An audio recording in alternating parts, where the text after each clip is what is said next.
I've talked before about doing a colour study before I paint my main painting. Today I want to show you something else that I've just started doing before I start my painting.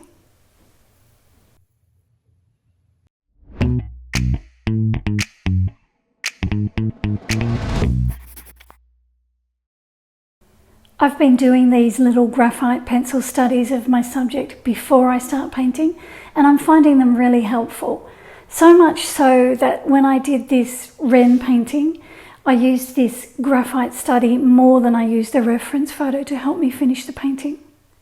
To do the graphite study, I open my reference photo in Photoshop, and then I make it black and white. I might tweak the tonal values a bit until I'm happy with it.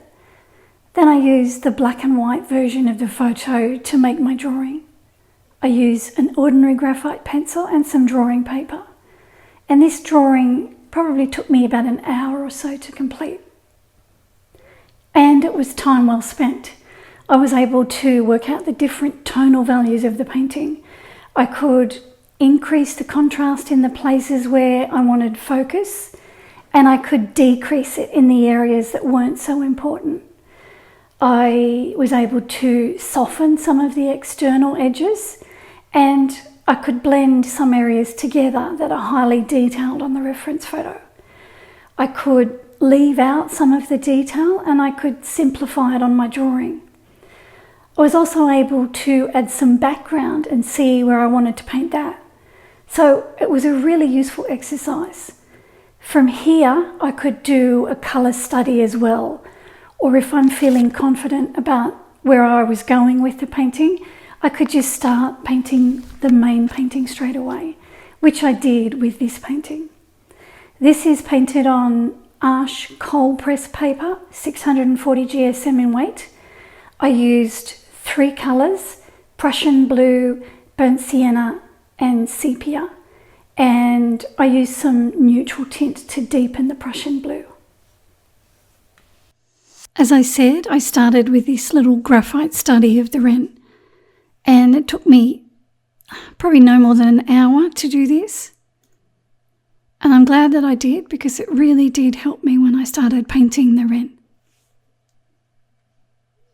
The first thing I did was mix a grey for myself with Prussian blue and a bit of burnt sienna.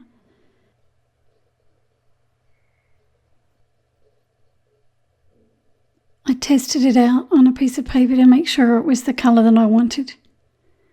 Then I wet the head and the back of the bird with some water.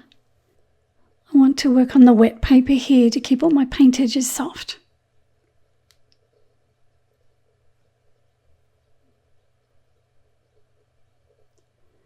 Then I used that colour that I mixed and I painted it around the top of the head. I went straight over the eye. I didn't need to keep that white or anything.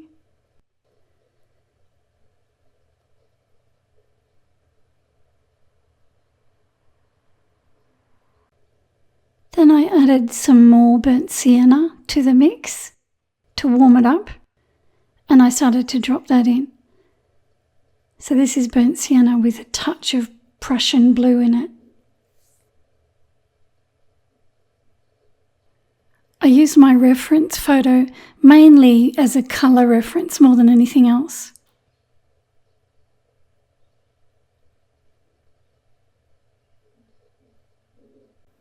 Now I've gone back to the grey mix that I mixed up at the start, but I've put a bit more of the Prussian blue in it, just to darken it slightly. Sort of a greeny grey colour. So there it is, dry. So now I want to paint some colour onto the background at the front, like I did here on my graphite study. So that area there I want to try and paint in now. That will bring in the edge of the white feathers at the front, just under the beak, because I won't be putting any paint on that area. I wet it first with some water, and I'll use the same colours that I've already used. I'll wet an area larger than where I'm going to be putting the paint, and I'll keep the paint within the edges of the water, so the water will extend past where I put the paint, and that will keep the paint edges soft. So I use that grey colour, that greeny grey colour that I mixed from Prussian blue and burnt sienna. And I establish the edge of the bird.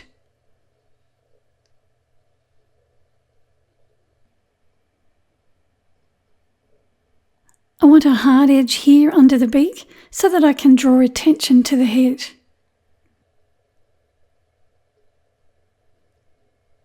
And then halfway down the tummy, I want a soft edge. So I won't take that paint much further down. I'll leave it like that for now.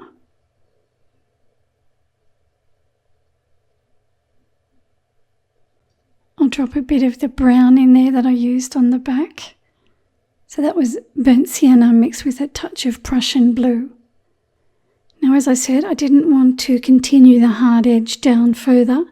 So here I'm wetting the bird as well as the background. So I've wet the paper into this area just here, and I've extended the water out further. Now I've got that same grey colour, and I paint that on, and this time it bleeds onto the bird.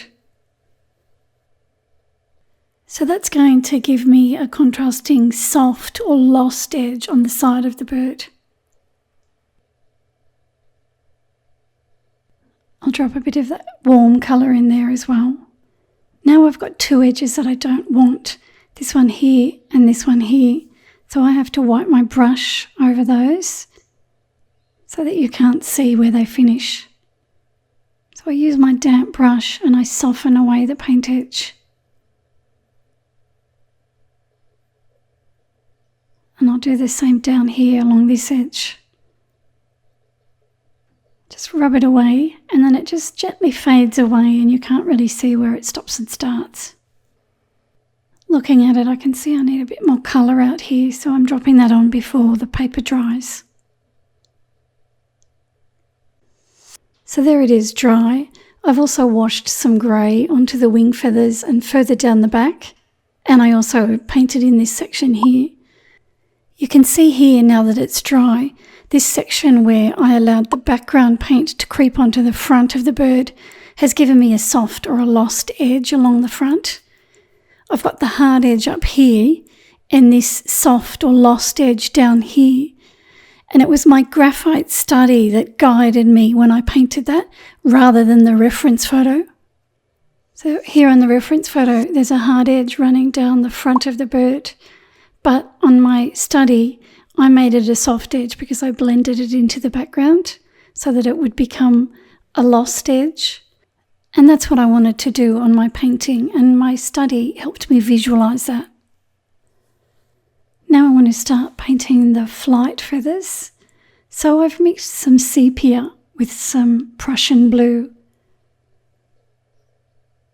I've wet this little feather and I'm starting to paint that colour on there, but I won't take the colour all the way to the edge of the feather. These little feathers have got a lighter edge around them, so I'll keep the colour off the edge.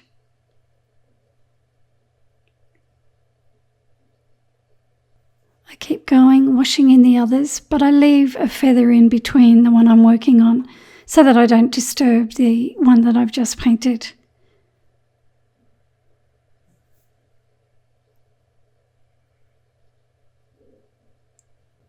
And then I repeat the process on the other side. I did also put a very pale wash of the grey over the top of the feathers before I started to paint this darker colour on. I think I mentioned that earlier. So I've let it dry and now I've re-wet it, and I'll paint each feather individually one by one. And that way I get those lighter edges around each feather. So I'll speed this up. So I wet them with water first, and I put the paint on.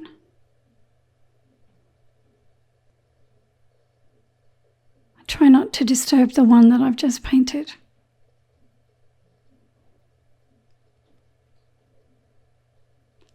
This is a Da Vinci Maestro round brush. It's a series 35 and it's got a really fine point. So it's a fairly large brush and I can get it right into tight little nooks and crannies because of its point. It holds a lot of paint and a lot of water. Just softening a paint edge there.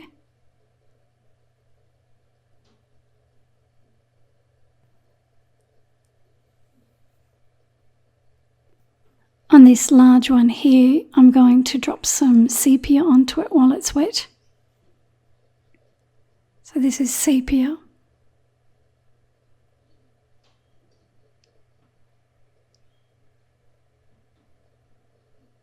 I've just finished washing the tail in with a watery mix of Prussian blue and burnt sienna. It's only got a touch of burnt sienna in it.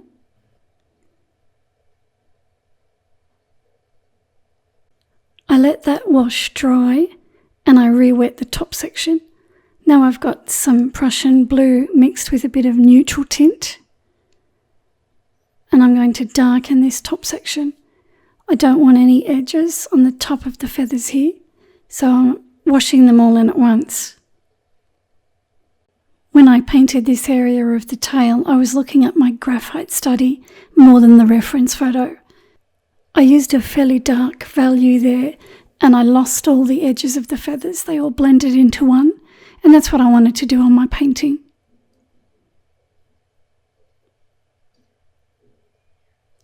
Then I came back and darkened that area further. Here I'm using neutral tint on its own.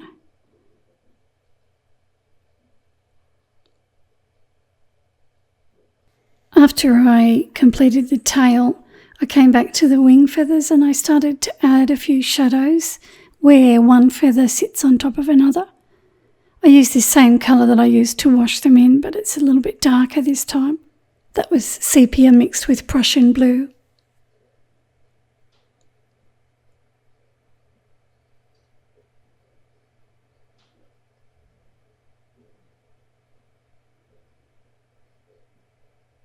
When I was just about finished, I stood back and looked at it, and I thought to myself that I'd like to add a bit more of the background splash on the right-hand side near the tail, but I wasn't sure how it was going to look or where I was going to put it. So I got my little study back out and I had a fiddle with the pencil just to see where I was going to put it and what it would look like.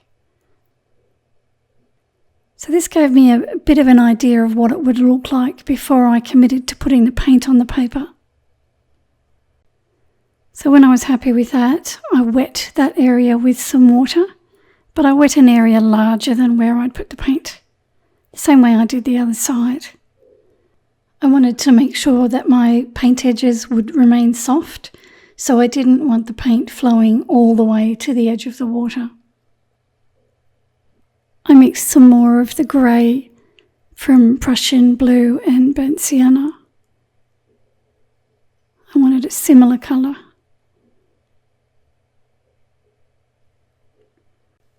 And then I started to paint that on.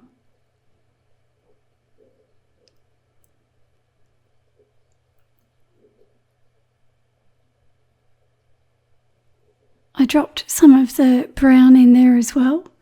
So that was burnt sienna mixed with Prussian blue. Just more burnt sienna this time. And I blended them gently together. A little bit more of the grey now. I extended it down a bit further. And then I was finished. So there's my little study again. And there's my finished painting. It was really helpful to make this little drawing, and I'm going to be doing these studies more often from now on. As an added bonus, I now have 2 pieces of art that I can sell if I want to. I'd like to thank Skillshare for sponsoring this video. Skillshare is an online learning platform with thousands of classes. There's a lot to explore and there are real projects that you can create. You can join classes on illustration, design, painting, drawing, photography, or you can learn some life skills like how to be more productive. I'm learning so much from this class by Ali Abdal. It's called Productivity Masterclass, Principles and Tools to Boost Your Productivity. Ali is a full-time doctor. He's got a YouTube channel. He writes a weekly email newsletter. He has a blog, and he's got 3 businesses that generate passive income. And he also teaches physiology at the University of Cambridge. And I thought I was busy. This class is teaching me to get rid of the phrase, "I don't have time," from my vocabulary.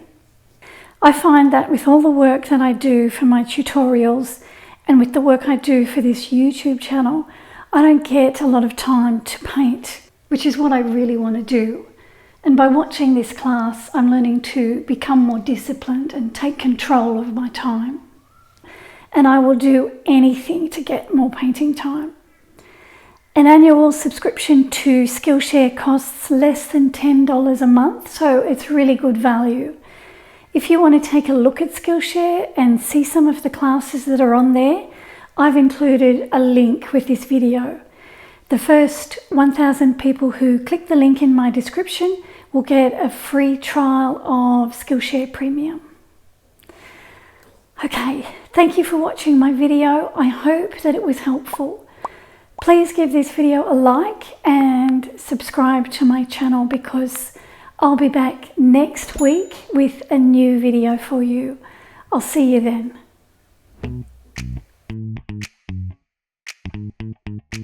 I could soften some external areas, and I could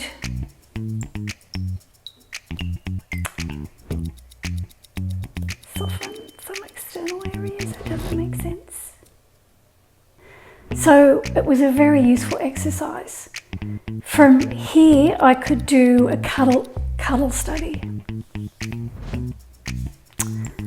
Cuddle study, that sounds nice.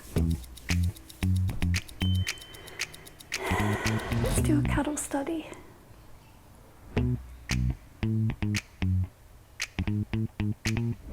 It was really helpful to make this little drawing, and I'm going to be doing more of these.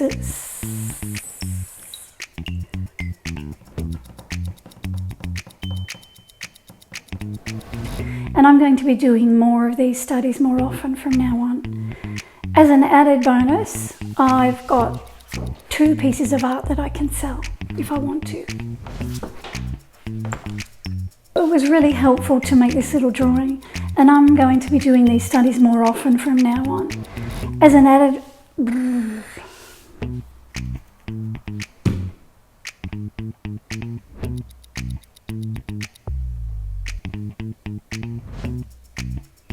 And I thought I was busy.